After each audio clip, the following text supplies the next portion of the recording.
Welcome to the AM News. Let's get right into the details, starting with the minority in Parliament of fighting Roads and Highways Minister over what they say is his attempt to deny the existence of the thousands of kilometers of roads built by former President Akufo-Addo. Speaking at the Government Accountability Series, the minister said he had toured the country and couldn't see the roads the previous administration claimed to have built. But responding in Parliament, former Roads Minister Francis Asensio-Boakye told journalists the records exist that the previous administration constructed at least 13,000 kilometers of roads. Take a listen. The minister claims that President Akufo-Addo's widely acknowledged achievement of constructing over 13, he mentioned 10,000, but the original figure is over 13,000 roads, is a mirage because he did not see any such roads during his recent tour. This is not only disingenuous, but gross attempt to politicize hard facts. Let us put the matter on record, set the record straight. Between 2017 and end of 2024, the Akufo-Addo administration undertook road projects totaling 13,624 kilometers. This is in clear contrast to the 4,636 kilometers executed under the Mills Mahama administration of 8 years. These over 13 kilometers comprise new constructions, asphalt overlays, graveling and graveling, reconstruction and partial reconstruction, upgrading and rehabilitation works. These facts have been presented repeatedly, yet the Honorable Abuja continues to ignore them, perhaps because the unprecedented scale of road development under Nana Addo Akufo-Addo unsettles the current administration. The minority has also been speaking on the matter on single source method of procurement. Take a listen. Purely troubling that the minister, who upon assuming office loudly criticized the Akufo-Addo administration for employing single source procurement method, is now making a complete U-turn. At today's press conference, Honorable Abuja, who once said,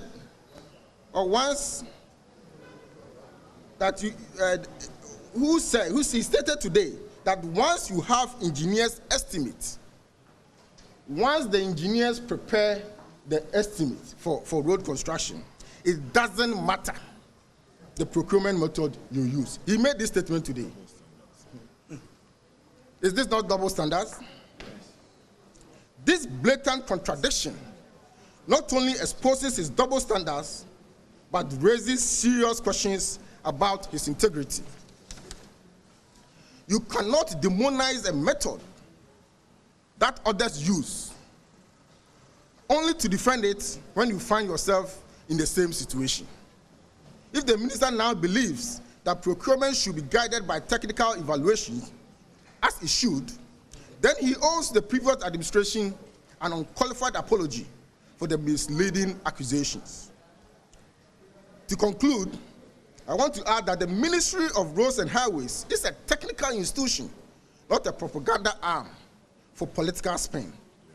If the Honorable Abuja wants to be taken seriously, he must rise above selective memory and partisan grandstanding. Ghana deserves honest, data-driven, not empty rhetoric. Now, the World Health Organization has hailed the introduction of the human papillomavirus vaccine, that is the HPV, in Ghana, as the cornerstone in the prevention of cervical cancer among young women. HPV infections are the known cause of cervical cancer, the fourth most common cancer, with 600,000 women diagnosed each year globally. Dr. Fiona Braka described the intervention in Ghana as timely due to the limited cervical cancer screening and treatment. Let's tell you more in this report. It's the second most common cancer in the country, second leading cause of cancer deaths. And in 2020, 1,700 women died of cervical cancer. Ghana becomes the 28th African country and among 140 countries in the world introducing the human papillomavirus vaccine. It targets girls aged between 9 and 14 years who are mostly in schools. According to the World Health Organization, the highest burden of cervical cancer in the world is borne largely by Africa, followed by Central America and Southeast Asia. At least 9 out of 10 cervical cancer-related deaths do occur in developing countries, including Ghana. The WHO, through its 90-70-90 strategy, has the ambitious target of ensuring 90% of girls are fully vaccinated against HPV at age 15, while 90% of women aged between 35 and 45 are screened, as well as treating 90% of women with precancerous lesions. Dr. Braka observed the cervical cancer-related sufferings among women are unacceptable, as she called for an end to the situation. More than half of these women that get infected succumb to the disease, and alarmingly, 9 out of the 10 deaths that occur in developing countries. In Africa, over 70% of cervical cancer cases are diagnosed at advanced stages, leading to poor treatment outcomes and devastating financial consequences for families and health systems. This suffering is unacceptable and it must end.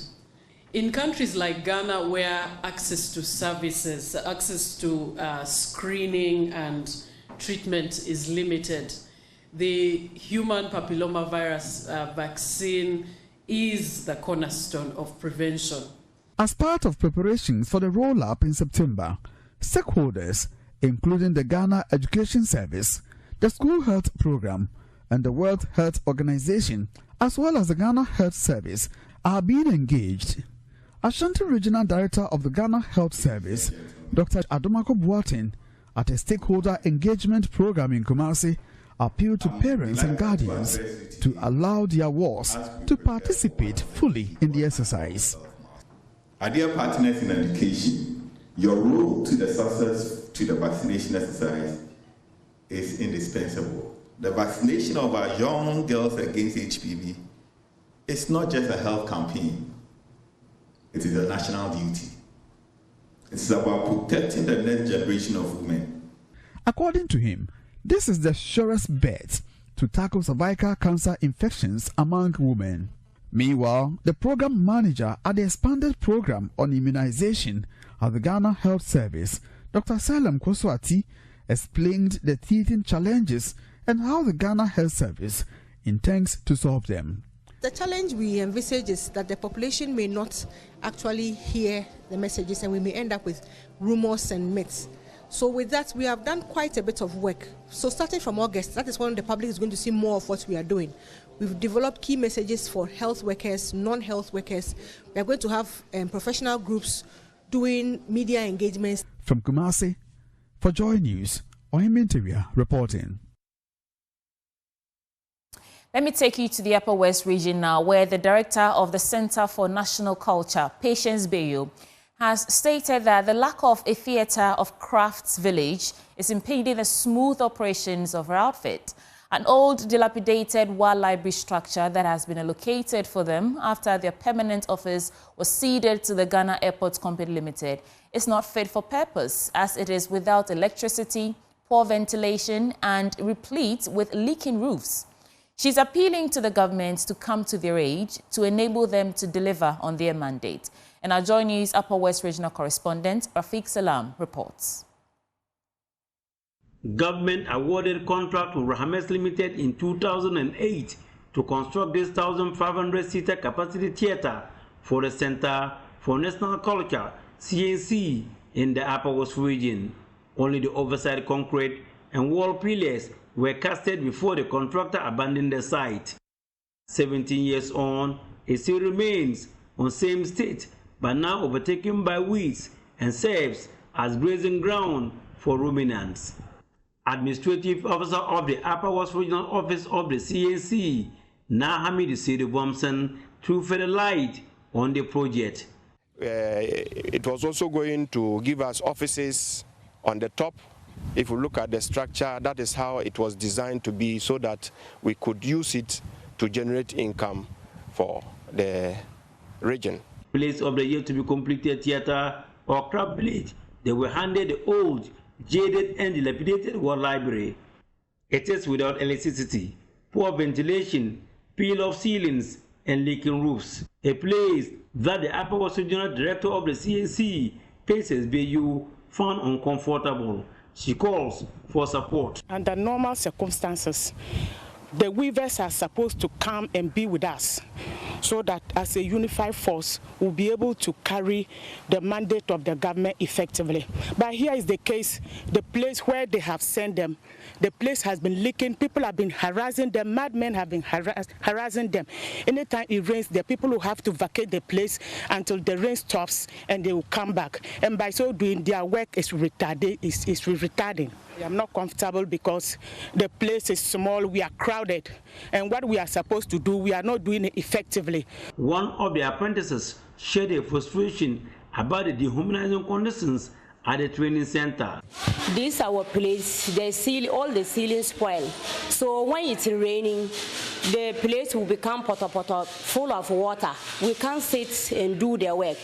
And we are pleading the government that they should help us to go to our old place, Plain Park, so that we can get many people here. We are not getting our colleagues to do their work. The CNC is a vital institution for promoting and preserving Ghanaian culture, serving as a marketplace for local crafts, a hub for cultural events, and a center for promoting national identity. Officials of its Upper West Regional Office says the lack of a theater or a craft village is impeding in their work and call on the government to come to their aid.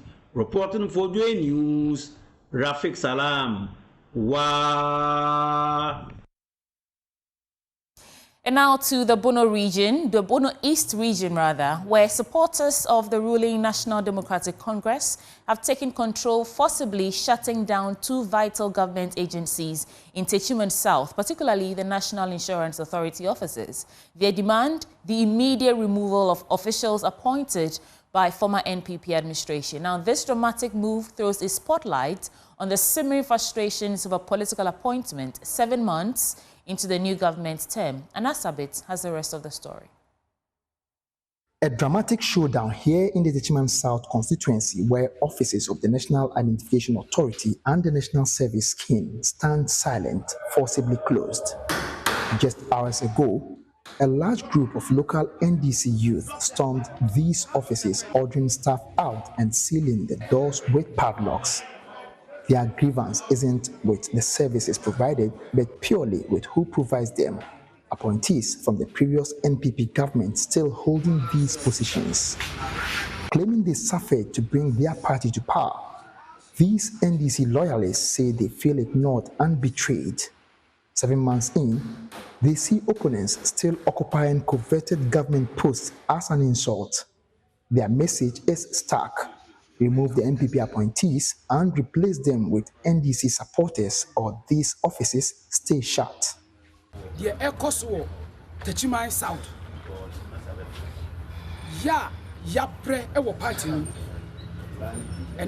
Those of us who suffered for the party are now denied simple jobs, with NPP people still occupying those positions.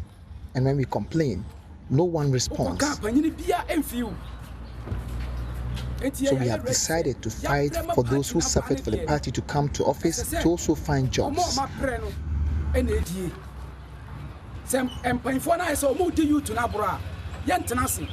Police responded to the escalating situation, but the group insisting their action was peaceful, locking doors, not looting or destroying, effectively held their ground. They told officers to stand down, arguing they were merely enforcing a political deadline the government in Accra had ignored.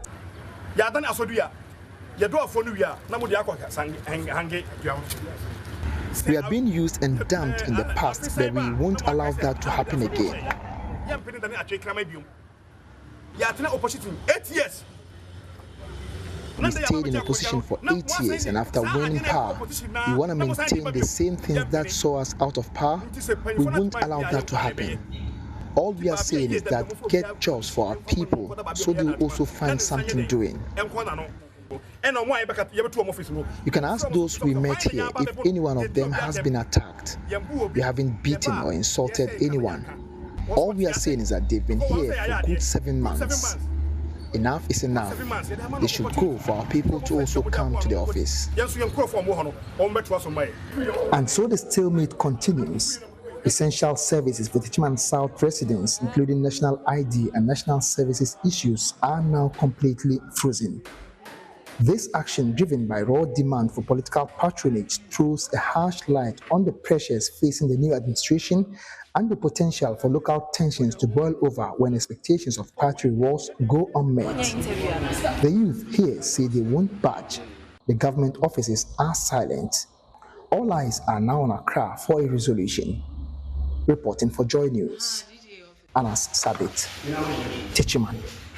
So let's get into some updates on the National Science and Math Quiz, because after years of chasing the crown, Opokuwari School has stormed back to the top, clinching the Ashanti Regional Zonal Championship in the 2025 NSMQ to end a 3-year wait. At the heart of their victory is Stephen Apemaban, a standout contestant who's written his name in the history books as one of the students to represent their school in the competition from Form 1 to Form 3. His journey ends in glory, guiding his team to regional triumph. Collins Frimpong tells you more. Yes, Opokuwari. Static frictional force. Static friction. Opokuwari has been crowned a champion in the Ashanti Regional Championship. The last time they won it was in 2021. And yes, after 3 years, they are back on top in the Ashanti region, winning with over 50 points. And also a private school, Our Lady of Grace, coming second with 33 points. I'm very happy, we are very happy. The Almighty God has helped us to win this contest. And we wish that the Almighty God will see us through to the nationals and also win the nationals. We are very happy, we are very happy. Well, it feels great, and they should expect more in the nationals. That's all I can say. We are coming. You should wait for us. We are coming. We are coming. Wait. Stephen, let me start with you. How has your experience been like for the National Science and Math Quiz? You know, you've become one of the first people that you have competed in the Science and Math Quiz right from Form 1 to Form 3. The experience has been tough, and by God's grace, we have been able to gain victory. Speak louder for me. The experience has been tough throughout the years, but by God's grace, you'll be able to gain victory. Walk me through when you went to nationals that didn't go well for you, level 100, SHS 1, SHS 2. How was it? How did you even take it? A lot of stuff went wrong, and I think we took it bitterly, and we decided to work on it and improve upon all of them. And by God's grace, we'll be able to do that. Did it affect your academics in any way? No, please. You not winning it, Form 1 and Form 2, it affected your academics? Well, it helped me to actually pursue a lot more in academics, so yeah. Right, now you have been able to win it, send the title back to Opokuwari. As a matter of fact, host and win. You've done it first time in 3 years. How's the feeling like, leading such a young team? It feels very good that we've been able to come together as a team to bring this victory to this school, and we thank God for that. I'll come back to you. You and Stephen have done the most part of this, winning it first time in 3 years. How's the feeling like? The feeling is good. The feeling is good. And we thank Almighty God for the victory. And we look to the nationals. Looks like you people were so strong for the other schools. Your first contest, you posted 73 points. And this time around, you also came in the final massively. You had a wonderful performance. Oh, that was because of the fact that we trained a lot and the results showed that during the outside. You had Stephen's experience, Form 1, Form 2, Form 3, he has been there. How did that impact you people, the team? He gave us the challenge that kept us striving hard, learning new things day in, day out. That helped us a lot and it helped the whole team. That led to the victory. Interesting. Now, Stephen, you are going back to the national stage again, likely in October, where people are looking forward that you will lead this young team to win the national championship. You know, it's been a while Opoku won the national championship. What sort of preparation, or do you think you can make it this time around? Oh, we'll try our best, and our best, by God's grace, will take us to the trophy. People are not expecting you to go and try your best. Are you promising that you will win it? Yes. I promise? Yes. You are bringing the title to Opoku Santa? By God's grace, yes. In the auditorium over here, and how they are celebrating over here.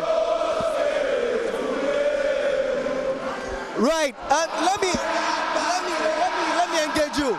After 3 years, you guys are back on top. Now, let me bring you some business updates, because economist Courage Boti has predicted the cost of borrowing will drop drastically in the coming months following the reduction in the policy rate to 25% from 28%. According to him, so far, 3 of the variables that influence the cost of lending have all reduced sharply over the period, thus the expected drop in interest rate for businesses and households. Reacting to the significant drop in the key lending rate by the Bank of Ghana, macroeconomic research manager at GCB Bank PLC, Courage Boti, said this would have great impact on private sector investment and support for ongoing economic recovery efforts. We are seeing the trend. In fact, three major variables influence the GR.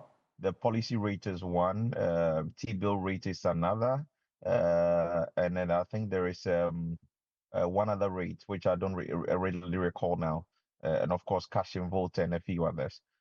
3 of those variables have behaved. In fact, the last one I was trying to recall is interbank rate. All of those are coming down quite sharply. So the expectation is that lending rate will come down. And I told you what the governor said his intent is to bring lending rates to 10% by the end of his tenure, really. And so if policy rate, which is an influencing factor, will come down, we expect it to come down further. If T-bill is around 10%, and if we can sustain it there, and if the interbank lending rate would also come down, cash involved, I think, is fixed at 2% or so. If you put those variables together, we should see drastic declines in the GR, which is the benchmark. And then, of course, lending rate to respond accordingly. So that is the expectation, and that is how they intend to stimulate growth without necessarily encouraging direct government expenditure into growth enhancing or real sector. Keep the environment for private sector to invest, borrow at a lower cost and invest. You will produce more goods, you reduce inflation, and you create jobs. Secondly, experts in the supply and logistics chain sector have called for the dismantling of transport unions to enable an effective transportation of goods and services across the country.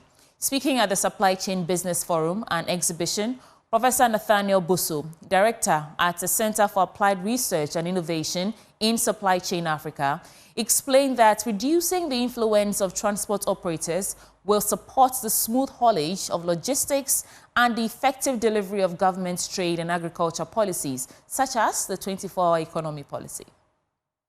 Just overhaul the entire system, transportation system, overhaul it. Reliant on these truck drivers and GPI, just dismantle them and rebuild a transportation system that can efficiently move goods and services and people across the country. GPITU is not really a private sector. It's a union that is protecting a cabal of operators. Therefore, they are not really private. If you want to really introduce private sector transportation system, dismantle GPITU. I know they will not like what I'm saying, but the point is, GPITU is a problem. Let's empower transport operators to operate modern transportation system. Let them be free to operate, and let them make it such that businesses can just log in online, order trucks. Let's wrap up the business update now with a look at the commodity market.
And that wraps the AM News and the Business Update segment.